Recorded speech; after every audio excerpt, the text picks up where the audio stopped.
여러분 모두 정말 잘 오셨습니다. 하나님의 큰 은혜가 여러분 모두 위에 넘치시기를 주님의 이름으로 간절히 축복합니다. 하나님께서 성경을 통해 우리에게 가르쳐 주신 중요한 세 가지 절기가 있습니다. 그 하나는 유월절이고 또 다른 하나는 초막절이고 세 번째 절기는 맥추절입니다. 출애굽기 23장 15절 이하에 잘 나타나 있어요. 너는 무교병의 절기를 지키라. 내가 내게 명령한 대로 아비볼에 정한 때에 이래 동안 무교병을 먹을지니 이는 그달에 내가 애굽에서 나왔습니다. 빈손으로 내 앞에 나오지 말지니라. 맥추절을 지키라. 이는 내가 수고하여 밭에 뿌린 것의 첫 열매를 거둠이니라. 수장절을 지키라. 이는 내가 수고하여 이룬 것을 연말에 밭에서부터 거두어 저장함이니라. 자, 이 말씀 속에 세 절기가 잘 나타나 있는데요. 그 첫 번째 절기는 어떤 절기입니까? 너는 무교병의 절기를 지키라. 누룩 없는 떡을 먹으며 지키는 절기. 이 절기가 어떤 절기죠? 유월절입니다. 이스라엘 백성들이 애굽에서 출애굽할 때 누룩 없는 떡을 싸서 먹으면서 출애굽한 것을 기념하며 지키는 절기, 이것이 바로 유월절인 것입니다. 그리고 두 번째 절기는 어떤 절기입니까? 맥추절이. 맥추절을 지키라. 이는 내가 수고하여 밭에 뿌린 것의 첫 열매를 거둠이니라. 맥추절은 출애굽한 이스라엘 백성들이 가나안 땅에 정착한 후 첫 번째 보리 수확을 하고 난 후에 하나님의 명령에 따라 지킨 감사의 절기가 유래가 되어서 오늘 우리가 지금도 지키고 있는 절기입니다. 자, 세 번째 절기는 어떤 절기입니까? 수장절이. 수장절을 지키라. 이는 내가 수고하여 이룬 것을 연말에 밭에서부터 거두어 저장함이니라. 이 수장절은 연말에 드리는 절기. 그래서 한 해의 농사를 다 마친 후에 가을 추수, 가을 거지를 끝낸 후에 드리는 또 한 번의 감사의 절기. 오늘날로 말하면 우리들이 지키는 추수 감사 주일인 것입니다. 이 세 절기를 지키는 것이 얼마나 중요하든지 출애굽기 23장 15절과 16절에서 너희는 유월절을 지키라, 맥추절을 지키라, 수장절을 지키라 라고 말씀하셨는데, 이 말씀을 하시기 전 바로 그 앞절 출애굽기 23장 14절에 너는 매년 3번 내게 절기를 지킬지니라. 또 이 말씀을 끝내고 바로 그 다음 절 출애굽기 23장 17절에 내 모든 남자는 매년 3번씩 주 여호와께 보일지니라. 이 세 절기는 반드시 지키라 라고 말씀한 후에 유월절을 지키라, 맥추절을 지키라, 수장절을 지키라. 그리고 이 말씀을 마친 후에 또 한 번 너는 매년 3번 내 앞에 보일지니라 라고 우리에게 분명하게 이야기하고 있습니다. 이처럼 이 세 절기는 어떤 것이 더 중요하다라고 말할 수 없을 만큼 모두 중요한 절기예요. 그런데 우리들은 유독 맥추 감사 주일에 대해서는 조금 소홀한 경향이 있어요.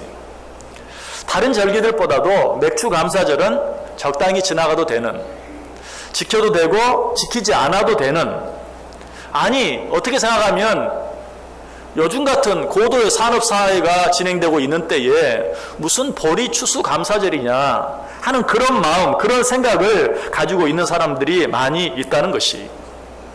여러분, 그러나 성경은 유월절, 맥추절, 수장절 그 어느 것 하나 소홀히 하지 말 것을 우리에게 분명하게 말씀해 주고 있어요. 여러분, 이 맥추절에 대한 강조는 출애굽기 23장뿐만 아니라 오늘 본문 속에 분명하게 또 한 번 우리에게 가르쳐주고 있죠. 77절 곧 맥추의 초실절을 지키고 세 마리는 수장절을 지키라. 자, 그런데 여기서는 좀 다른 이름이 나오죠. 77절이라고 말하고 있어요. 또 초실절이라고 말하고 있어요. 초실절이라는 말은 설명하지 않아도 여러분 쉽게 이해하시겠죠. 첫 열매, 봄 추수의 첫 열매, 보리 수확의 첫 열매를 가지고 드리는 절기라는 것을 금방 알 수 있어요. 그런데 77절이라는 말은 무슨 뜻입니까? 왜 77절이라고 말합니까?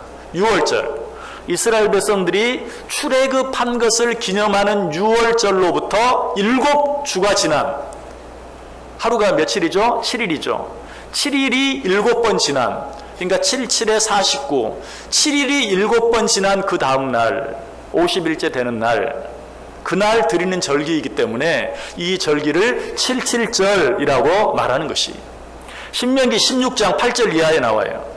너는 엿새 동안은 무교병을 먹고 일곱째 날에 내 하나님 여호와 앞에 성회로 모이고 일하지 말지니라. 뭐에 대해서 말하고 있어요? 유월절에 대해서 말하고 있어요. 그리고 나서 일곱 주를 셀지니 곡식의 낫을 대는 첫날부터 일곱 주를 세어 내 하나님 여호와 앞에 칠칠절을 지키되 내 하나님 여호와께서 내게 복을 주신 대로 내 힘을 헤아려 자원하는 예물을 드리고 너와 내 자녀와 노비와 내 성중에 있는 레위인과 및 너희 중에 있는 객과 고아와 과부가 함께 내 하나님 여호와께서 자기의 이름을 두시려고 택하신 곳에서 내 하나님 여호와 앞에서 즐거워할지니라.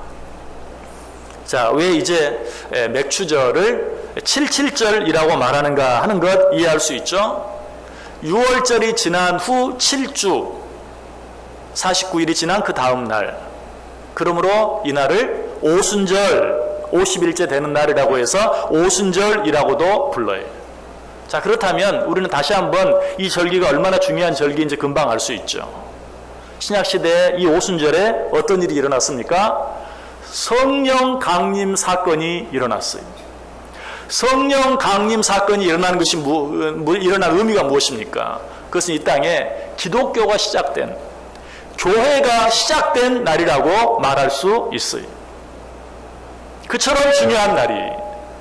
그래서 이 맥추감사주일은 꼭 보리 추수만 기념하는 그런 날이 아니라 신학적인 의미에서 보면 신약의 교회가 탄생한, 교회가 시작되는 그런 놀라운 일을 기념하고 감사하는 절기다라는 것이 얼마나 중요한 절기입니까? 그러므로 이 맥추절은 정말 우리가 하나님 앞에 절대로 소홀히 할 수 없는, 하나님께서 이 땅에 예수 그리스도의 피로 말미암아 아름다운 교회를 세우신 것을 기념하며 감사하는 마음으로 지켜야 될 놀라운 절기인 것이. 그런데 이스라엘 사람들은 이 맥추절을 6월 초에 드립니다. 6월 첫 주에 드려요. 왜냐하면 이 팔레스틴 지역에서는 보리 추수가 6월 초에 거의 끝나기 때문에 그러해요. 그런데 왜 우리는 7월 초에 드리는가? 그것은 우리가 가졌던 한국의 독특한 상황과 관계가 있어요. 여러분, 우리 한국 초대교회 시절에 우리 한국의 상황이 어떠했습니까? 거의 100% 농업사회, 농사를 짓고 살아가는 그런 사회였죠. 그리고 우리 한국 초대교회 지금으로 100여 년 전부터 얼마 전 70년대까지만 해도 이 나라는 거의 농업사회로, 농경사회로 말미암아 유지가 되어지는 그런 사회였고, 또 그로 인해서 얼마나 배고프고 가난한 그런 나라, 그런 민족이었습니까? 그래서 이 시대에는 우리에게 있었던 아픈 기억이 있어요. 그것이 무엇이죠? 봄이면 해마다 겪어야 되는 소위 보릿고개라는 춘궁기가 있었어요. 가을 거지를 해서 추수를 합니다. 그리고 그걸 쌓아놓고 겨울 내에 먹습니다. 그런데 그 새로운 봄 추수, 보리 추수가 되기도 전에 이 가을 거지한 모든 그런 곡식들이 다 떨어지고 먹을 것이 없는 때가 되는, 이때가 바로 춘궁기. 우리가 그때를 보릿고개라고 말하는 것이 정말 힘들고 어려운 시기였어요. 정말 배고픈 시기였어요.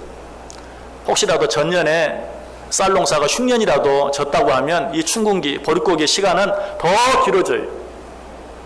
심할 때는 어때요? 수많은 사람들이 굶어서 죽을 수밖에 없는 그런 때였어요. 그래서 짧게는 이 춘궁기 보릿고개를 한두 달, 길게는 서너 달 지나고 나서 그때서야 드디어 보리 수확을 하게 됩니다. 여러분, 얼마나 기뻤겠어요. 사람들이 먹을 것이 없어서 죽어나가는 그런 상황 속에서 드디어 기다리던 추수를 했을 때 얼마나 기뻤겠어요. 이것이 우리 한국 상황이었어요. 이것을 생각하며 우리 한국에서는 7월 첫 주에 맥주 감사주일로 드리게 된 것이, 그 날짜야 시기적으로 어떻게 정하느냐 하는 거 전혀 문제가 될 게 없죠. 여러분, 오순절과 칠칠절 그리고 맥추절은 같은 절기라고 그랬죠. 우리 한국에도 오순절이 있어요. 오순절이 언제입니까? 바로 6월, 이스라엘 백성들이 드리는 그대로 6월 첫 주가 오순절입니다. 성령 강림 주일이라고 하죠. 그런데 우리는 원래는 그것과 같이 맥주제를 드려야 하는데 우리 한국적인 상황을 생각하면서 7월 초에 하나님께 맥주 감사제를 드리게 되었다라는 것이. 자, 그런데 이렇게 말씀을 드리면 꼭 이런 질문을 하게 되죠. 맥주 감사제를 그처럼 그 농사를 짓는 상황 속에서 추수한 것에 대한 감사라면 이제 우리가 살고 있는 이 사회는 더 이상 농경 사회가 아니지 않습니까? 고도의 산업사회에 살고 있는데 이 맥주 감사절, 보리의 첫 수확을 하고 정말 기쁜 마음으로 드렸던 그 감사절이 우리에게 무슨 의미가 있습니까? 나름대로 일리가 있는 것 같아요. 그러나 이것은 하나만 알고 둘은 알지 못하는 어리석은 질문이. 우리가 농사를 짓진 않아요. 그리고 보리 추수나 기타 농작물 수확과 우리가 직접적인 관계는 없는 것처럼 보일 수도 있어요. 그러나 조금만 더 깊이 생각해 보면 어때요? 그것들과 이 농사와 그것들의 수확과 우리들의 삶은 아주 밀접한 관계를 갖고 있어요. 자, 그 사실을 우리가 어떻게 증명해 볼 수 있을까요? 어떻게 설명해 볼 수 있을까요? 우리는 지난 몇 달 동안 심각한 가뭄으로 인해서 굉장히 고통을 받았죠.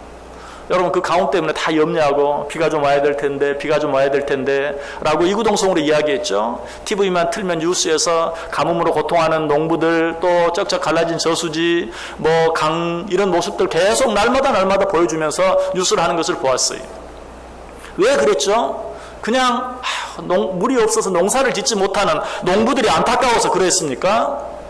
사실 그렇게 가뭄이 심하다고 하지만 아직까지 수도가 끊긴 적이 없잖아요. 우리는 그저 부족함이 없이 수도를 쓰고 있고 마실 물 때문에 걱정하지 아니하고 손발 씻는데 어려움 겪지 아니하고 살아오고 있어요. 그럼에도 불구하고 가뭄 때문에 큰일이다 비가 좀 와야 될 텐데 라고 이구동성으로 말하는 이유가 뭐예요? 그냥 농부들이 불쌍해서?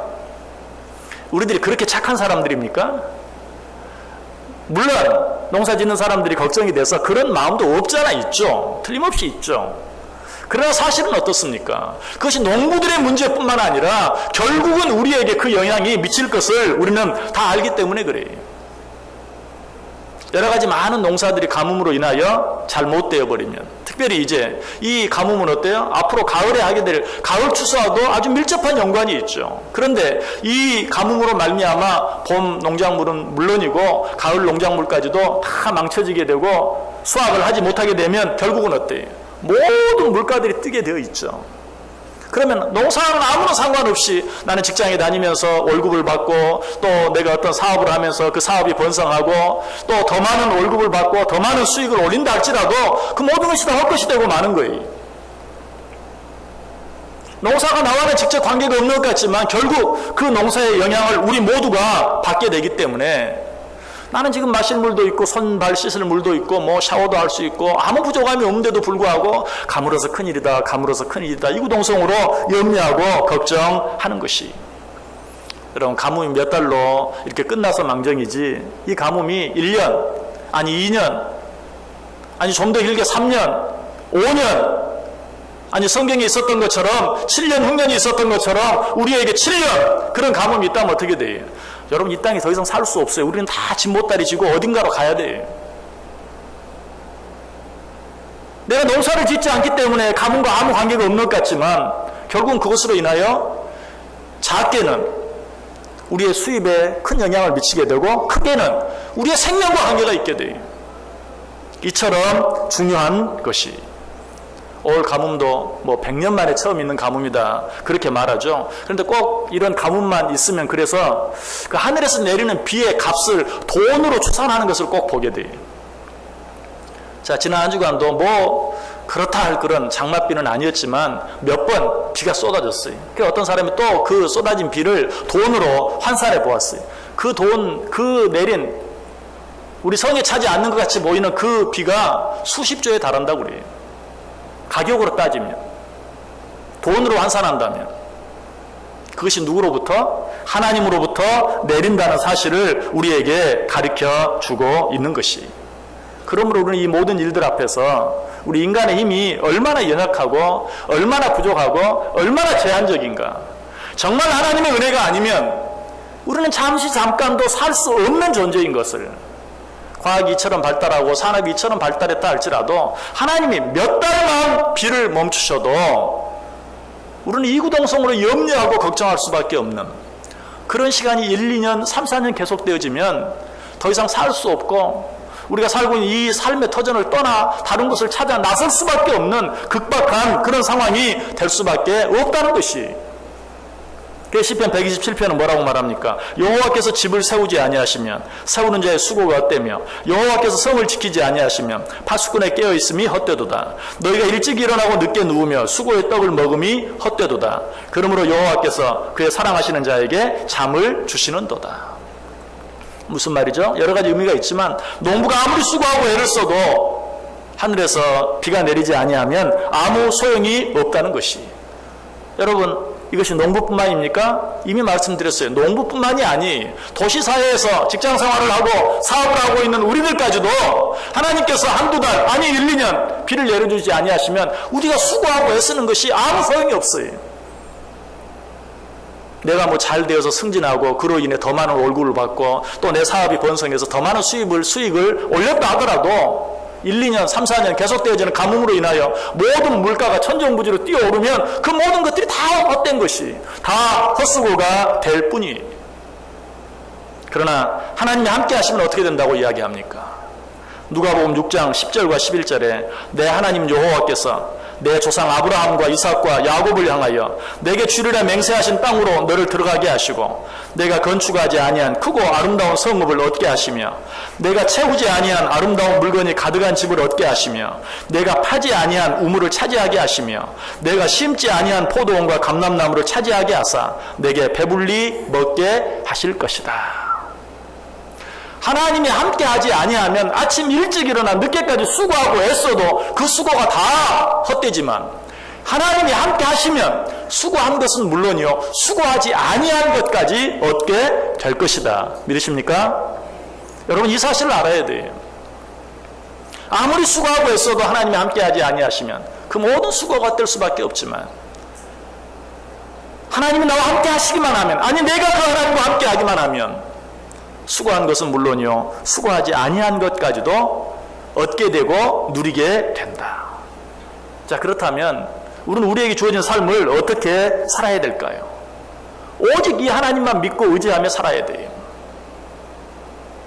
오직 이 하나님만, 모든 것이 하나님의 손에 달려있다는 사실을 믿고 그 하나님만 의지하며 살 수 있어야 돼요. 그 삶만이 헛되지 않은 아름답고 귀한 삶이 될 수 있다는 것이. 자, 그런데 하나님만 믿고 바란다, 하나님만 믿고 바라며 산다라는 것이 구체적으로 어떤 걸 말합니까? 여러분, 하나님을 믿고 바란다라는 것을 너무 추상적으로 생각하지 마세요. 하나님을 믿고 바란다라는 것은 이 땅에 내리는 비 한 방울까지도 하나님의 손에 달려 있다라는 사실을 믿는 것이, 그것을 인정하는 것이. 신명기 28장 12절에 여호와께서 너를 위하여 하늘의 아름다운 보호를 여시사 내 땅에 때를 따라 비를 내리시고 내 손으로 하는 모든 일에 복을 주시리니 내가 많은 민족에게 꾸어줄지라도 너는 꾸지 아니할 것이요. 하나님께서 하늘의 보호를 여시사 우리에게 비를 내려주시는 것, 내 손으로 하는 모든 일에 복을 주시는 것, 이 일들이 하나님의 손에 달려 있다는 것을 믿는 것이, 인정하는 것이, 고백하는 것이, 이것이 하나님을 믿는 것이. 특별히 우리 대한민국 사람들은 이 사실을 부인하면 안 돼요. 네가 하나님을 믿고 의지하고 하늘에서 내리는 비 한 방울까지도 하나님께서 주시는 것인 줄 믿고 살아가기만 하면 너와 내 민족이 꾸는 민족이 아니라 꾸어주는 민족이 될 것이다. 이 은혜와 축복을 직접 받은 나라, 직접 받은 민족이 우리 한국이. 우리는 이 사실을 이미 경험했어요. 그럼에도 불구하고 시간이 지나가면서 잊어버리고 있죠. 아니, 애써서 부인하고 있죠. 우리가 수고하고 애써서 얻은 것처럼. 에스겔 34장 26절과 27절도 말합니다. 내가 그들에게 복을 내리고 내 산 사방에 복을 내리며 때를 따라 소낙비를 내리되 복된 소낙비를 내리리라. 그리한즉 밭에 나무가 열매를 맺으며 땅이 그 소산을 내리니 그들이 그 땅에서 평안할지라. 하늘에서 비를 내리고 소낙비를 내리는 분이 누구예요? 하나님이라는 사실이, 이 모든 것이 하나님의 주권에 있다는 사실이.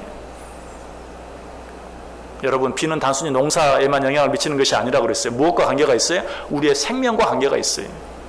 하나님께서 왜 자꾸 비 이야기를 많이 하십니까? 당시 이 팔레스틴 지역에 살고 있던 이스라엘 백성들에게는, 오늘 우리들에게도 그러하지만 그 사람들에게는 특별히 비가 중요해요. 정말 비가 거의 내리지 않는 사막과 같은 그러한 곳에 이른 비와 늦은 비가 때맞춰 와주는 것이 얼마나 중요한지 그것은 그들의 생명과 같은 것이었어요. 그래서 하나님께서는 자주 비를 통해서, 또 이른 비와 늦은 비를 통해서 여러 가지 많은 이야기들을 하고 있는 것이, 결국은 무슨 말입니까? 이것이 꼭 비에 관계된 것만이 아니라는 사실이, 하나님께서 성경에서 철 따라 비를 주겠다, 이른 비와 늦은 비를 주겠다 하는 것은 단순히 비 얘기가 아니, 농사를 짓는 사람이든 아니든 우리 모두에게 너희들이 필요한 모든 것들을 가장 적절한 때에 필요 적절하게 공급해 주시겠다라는 그런 의미. 철 따라 비를 주시겠다, 이른 비와 늦은 비로 너희들에게 허락해 주겠다라는 말은 너희들이 필요한 것들을 내가 안다. 그것들을 너희들이 온전히 나를 믿고 의지할 때 내가 그것들을 너희들에게 가장 적절한 때 가장 아름다운 방법으로 너희들에게 허락해 주겠다라는 것을 말씀하고 있는 것이, 레위기 26장 4절에 말하죠. 내가 너희에게 철 따라 비를 주리니. 그게 뭐 그렇게 중요한 일인가? 물론 비만 생각해도 너무나 중요한 것이, 그러나 이것은 꼭 비만 의미하는 것이 아니라고 그랬어요.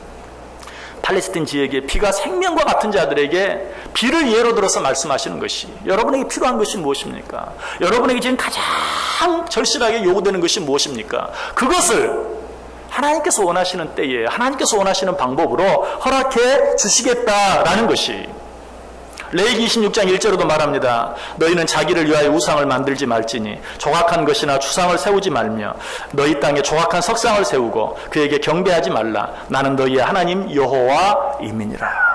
여러분, 이 말씀의 의미는 무엇입니까? 여러분, 하나님을 믿고 의지하며 산다는 게 뭡니까? 하나님을 믿고 의지하며 산다는 것, 우리에게 가장 필요한 그 모든 것이 하나님의 손에 달려있다는 것을 믿고 의지하는 것이라고 그랬어요. 자, 그렇다면 우리는 이 세상을 살면서 하나님 외에 다른 것을 믿고 의지하면 됩니까? 되지 않습니까? 되지 않아요. 다른 말로 하면 우상을 섬겨서는 안 된다는 것이. 자, 이번 가뭄 때에도 참 얼마 가뭄이 정말 그렇게 길지도 않았는데도 여기저기서 기우제를 드리는 모습들 여러분 뉴스를 통해 보았죠?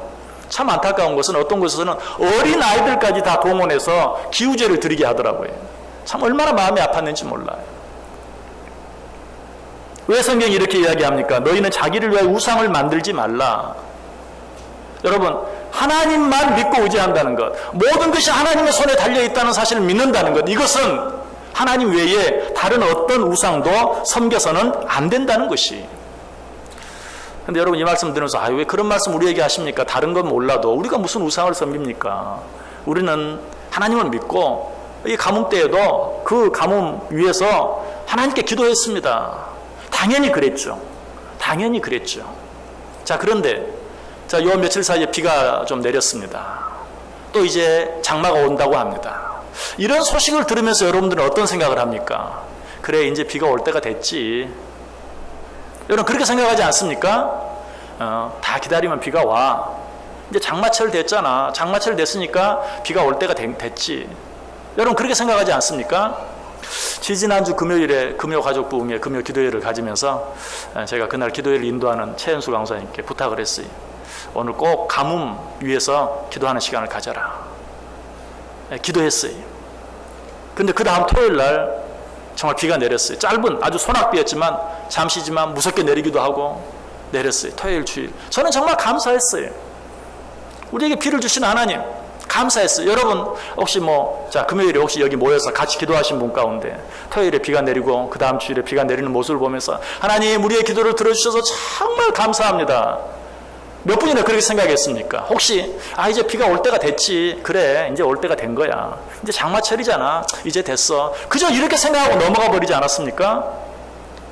우리가 섬기는 우상이 어떤 우상입니까? 물론 어떤 신상을 만들어 놓고 거기에 절하거나 기우제를 하진 않아요. 그런데 나도 알지 못하는 사이에 우연이라는 우상, 아이고 어제 때마침 그래도 비가 내려주네, 우연이라는 그리고 자연 법칙. 이제 장마철이 됐잖아. 비가 올 때가 됐잖아. 그러니 당연히 비가 내리는 것이지. 여러분, 그렇다면 세상에 무슨 가뭄 때문에 걱정할 일이 뭐가 있고 흉년 때문에 걱정할 일이 뭐가 있습니까? 우리 마음속에 알지 못하게 우연이라는 우상이 있어요. 자연 법칙이라는 우상이 있어요. 하나님을 믿는다고 하면서도, 그리고 틀림없이 하나님을 믿기 때문에 어려운 일이 있어서 하나님 앞에 기도했어요. 하나님, 이 가뭄을 해결해 주옵소서. 그리고 비가 오니까 비가 올 때가 됐지. 비가 올 때가 됐지. 무슨 말이? 하나님께 감사하지 않는다는 것이. 여러분, 이게 우상이에요. 마땅히 모든 것이 하나님의 손에 있는 줄 알고 하나님께 감사할 수 있어야 되는데, 하나님께 감사하지 않는, 우연으로 돌려버리는, 어쩔 때는 그저 내 노력으로, 내 수고로 돌려버리는, 그것이 바로 우상이라는 것이. 실제로 성경에 그런 사람들이 나와요. 호세아 2장 8절에 곡식과 새 포도주와 기름은 내가 저에게 준 것이요, 저희가 바알을 위하여 쓴 은과 금도 내가 저에게 더하여 준 것이거늘 저가 알지 못하는도다. 자, 하나님께서 내려주신 소낙비, 장마철에 때맞춰 내려진 그 비가 누가 주신 것이에요? 하나님이 주신 것이. 그런데 사람들은 뭐라고 생각한다고요? 이제 올 때가 됐지. 이제 올 때가 됐지. 라고 생각한다는 것이. 그리고 하나님께 감사하지 않는다는 것이. 여기서 꼭 비 문제뿐만이 아니라고 그랬어요. 여러분들이 지난 반년 동안 수고하고 애써서 얻은 것들, 내가 얼마나 수고하고 애썼는데, 내가 그 일을 위해서 얼마나 수고했는데, 밤에 잠도 자지 못하고 성경이 이야기하는 그대로 새벽같이 일어나서 밤늦게까지 얼마나 수고하고 애썼는데, 이 정도는 마땅히 내가 받을 만하지. 아니, 이것도 부족하지. 하나님께 감사하지 않는, 그것이 바로 우상이라는 사실이. 이런 자들에게 성경이 뭐라고 경고합니까? 호세아 2장 11절 이하에 내가 그의 모든 희락과 절기와 월삭과 안식일과 모든 명절을 패하겠고, 그가 전에 이르기를 이것은 나를 사랑하는 자들이 내게 준 값이라 하던 그 포도나무와 무화과나무를 거칠게 하여 수풀이 되게 하며 들짐승에게 먹게 하리라. 하나님이 주신 것을 하나님이 주셨다고 생각하지 아니하고 감사하지 아니하는 자들을 향해서 내가 그의 모든 희락과 절기와 월삭과 안식일과 모든 명절을 패하겠다. 쉽게 말하면 맥주감사절, 추수감사절 다 없애버리겠다. 여러분, 그렇게 말하니까 그러면 좋겠네, 그렇게 생각하는 분 계십니까? 그 말이 무슨 말이? 너희들 이래도 저래도 감사하지 아니하고 하나님께 감사하지 아니하고 하나님께 영광 돌리지 않는다면 아예 너희들에게 감사할 일 자체가 없게 만들어버리겠다 라는 그런 의미. 얼마나 무서운 말인지 몰라요. 너희들이 내가 너희들에게 준 것을 내가 너희들에게 주었다고 생각하지 아니하고 감사하지 아니하고 너희들이 수고해서 얻은 것처럼 생각한다면 아예 감사의 절기를 다 없애버리겠다, 감사할 일이 없게 만들어 버리겠다라고 우리에게 경고하고 있는 것이. 여러분, 하나님께서 왜 절기들을 주신 줄 아세요? 이미 주신 것들에 대해서 감사하라고? 물론 그런 의미도 있어요. 그러나 그보다 더 중요한 의미는 그 일로 인하여 너희들에게 감사할 일이 계속 있게 해주겠다라는 의미. 그 일로 인하여 감사할 일들이 더 많아지게 하겠다, 감사할 일들이 더 풍성해지게 하겠다.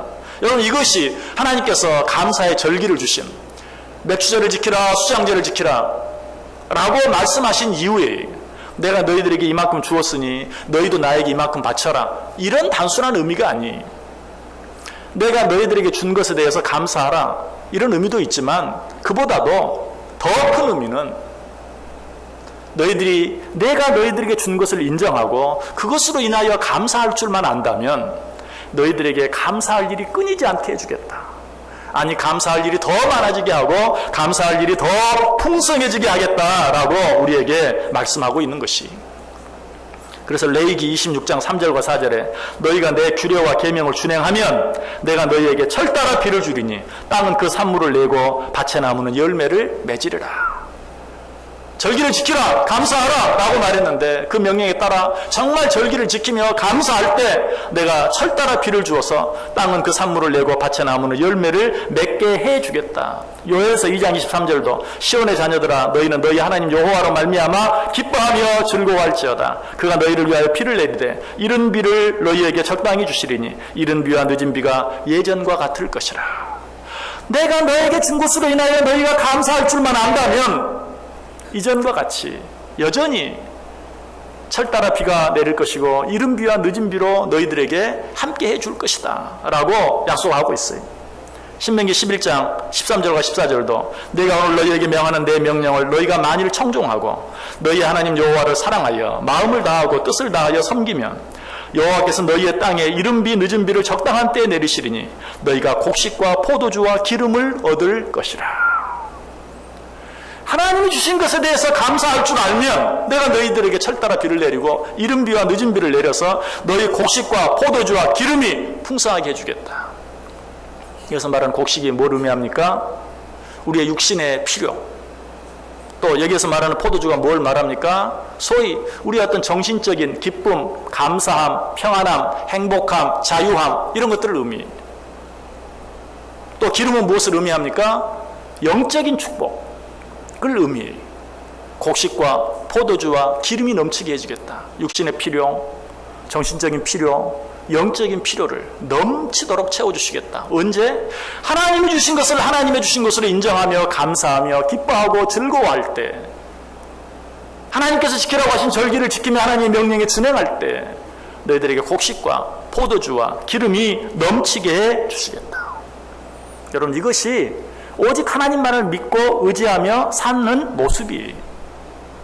그런데 이것들도 하나님을 믿고 의지하며 산다 하는 것에 대해서 너무 추상적으로만 이야기하는 것이 보다 적극적인, 아니 보다 근본적인, 정말 하나님을 믿고 의지하며 사는 자들의 모습이 무엇인가? 출애굽기 23장 세 번의 절기를 이야기하면서 우리에게 주신 말씀, 내 토지에서 처음 거둔 열매에 가장 좋은 것을 가져다가 너희 하나님 여호와의 전에 드릴지니라. 신명기 16장 10절에 내 하나님 여호와 앞에 77절을 지키되 내 하나님 여호와께서 내게 복을 주신 대로 내 힘을 헤아려 자원하는 마음으로 예물을 드리라. 신명기 16장 16절과 17절에도 너희 가운데 모든 남자는 1년에 3번 곧 무교절과 77절과 초막절에 내 하나님 여호와께서 택하신 곳에서 여호와를 배웁되 빈손으로 여호와를 배웁지 말고 각 사람이 내 하나님 여호와께서 주신 복을 따라 그 힘대로 드릴지니라. 여러분, 하나님의 은혜에 감사하고 하나님의 은혜에 찬송하고 하나님의 은혜로 기뻐하고 즐거워하는 것을 너무 추상화시키지 마세요. 그렇게 추상적인 것이 아니, 육신을 가지고 물질을 가지고 이 세상을 살아가는 동안 하나님께 감사하고 찬송한다는 것이 그렇게 추상적인 것이 아니, 하나님께서 우리에게 주신 것을 정말 하나님이 내게 주신 것으로 믿고 감사한 마음으로, 자원하는 마음으로, 기쁜 마음으로 풍성하게 드리는 것이 하나님을 믿고 의지하며 사는 것이, 그것을 뭐 자꾸 추상적으로 설명하려고 애쓰려고 할 필요가 없어요. 몸뚱아리를 가지고 물질을 가지고 이 세상을 살아가는 우리들에게는 정말 내가 가진 것을 기쁜 마음으로, 감사하는 마음으로, 자원하는 마음으로 떼어 하나님께 드리는 것, 그것이 하나님을 진정으로 믿고 의지하는 자예요. 하나님을 진정으로 사랑한다면, 하나님을 진정으로 믿는다면, 하나님을 진정으로 의지한다면 그렇게 할 수밖에 없어요. 마치 우리가 우리 자녀들에게 그렇게 하는 것처럼, 우리가 진정으로 사랑하는 자녀들에게 그렇게 하는 것처럼 하나님을 진정으로 사랑한다면 그렇게 할 수밖에 없다는 것이, 자녀들은 부모를 사랑한다고 말합니다. 그러나 부모처럼 하지 못합니다. 왜 그렇죠? 부모처럼 사랑하지 못하기 때문에 그래요. 부모들은 자녀들에게 늘 미안하다고 말합니다. 그럼에도 불구하고 할 수 있는 최선을 다해서 합니다. 왜? 그만큼 사랑하기 때문에 그렇습니다. 그것은 다른 어떤 것으로 설명할 수 있는 게 아니에요. 아무리 뭐 알지 해도 소용없어요. 정말 사랑하면 그렇게 할 수밖에 없어요. 하나님 정말 사랑하십니까? 하나님 정말 사랑하며 살기를 원하십니까? 정말 하나님만 믿고 의지하며 살기를 원하십니까? 모든 것이 하나님께로부터 왔습니다. 감사합니다. 이것은 모두가 하나님의 것입니다. 하나님이 그것을 하나님께 돌려드립니다 하는 마음으로 하나님께서 우리에게 주신 절기들, 아니 순간순간 날마다 살아드릴 때 비로소 그 삶이 하나님을 사랑하는 삶이요, 하나님을 정말 믿고 의지하는 삶이 되는 것이, 하나님께서 그렇게 사는 자들에게 이른 비와 늦은 비로, 철 따라 내리는 비로 내가 너희들을 풍성하게 지켜주고 축복해주고 함께해 주겠다. 하나님 주신 것을 인정하고 진정으로 감사하며 찬송하며 살아드림으로 약속하신 이 은혜의 축복을 받아 누리며 살아갈 수 있는 저와 여러분 꼭 될 수 있기를 주님의 이름으로 간절히 축원합니다. 기도하겠습니다.